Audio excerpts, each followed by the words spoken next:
so many people are not on their own side, have no kindness for themselves. How do you go from kind of hating yourself or shaming yourself or just being lost in that to having a kinder regard for yourself and a friendship?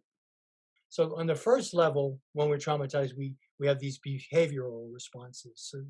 So I do a lot of psychoeducation with people in the book and in person to understand how, well, you're just stuck in these behaviors, fight, flight, freeze, or fawn, and it's really limiting your life, and it comes from the trauma. And when you start to understand that, then we move down to the next level, which is the inner critic. And we start to see through mindfulness and through psychoeducation, paying attention to your process, you start to see, holy mackerel, I'm so hard on myself.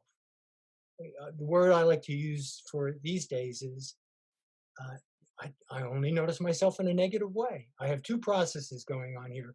I'm looking at what's wrong with me. If I'm a fight type or a freeze type, I'm also looking at what's wrong with the world.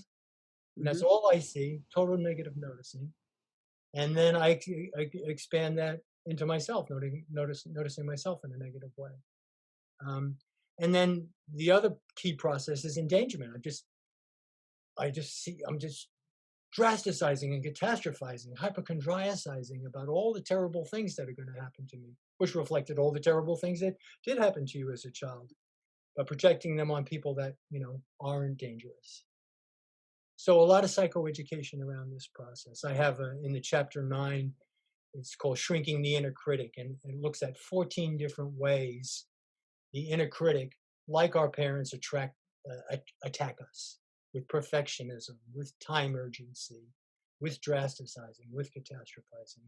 And I have things that we can say to ourselves to contradict that.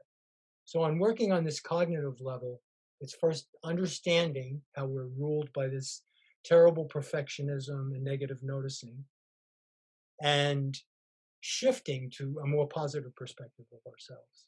And I will often help my clients to see that. I might be the first witness to say, "Hey, you're not all that. You've got a good heart. You're a really smart person. You're Mhm. kind.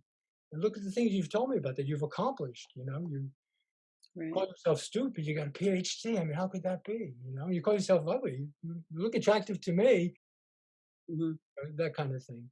So these days, when I take that down to the next level, emotional, and this is what I'm doing a lot, particularly in the first couple of years of therapy, is this 1-2 process of noticing when you're attacking yourself, when you're unfairly blaming yourself, and saying no to it. It's a simple cognitive technique of thought stopping. I'm expanding that to say perspective stopping.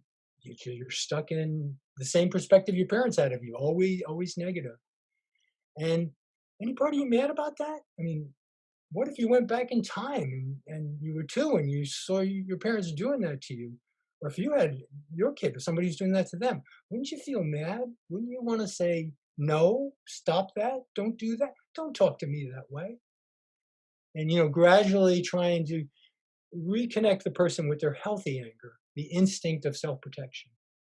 Welcome to the 2021 Radical Recovery Summit, presented by the Kiloby Center for Recovery. This is Lynn Fraser, your moderator. This year, our theme is Feel It, Heal It, a new paradigm of recovery, featuring a diverse group of thought leaders and innovators, people who are working on the ground in the new field of addiction recovery. Go to radicalrecoverysummit.com to sign up and watch free.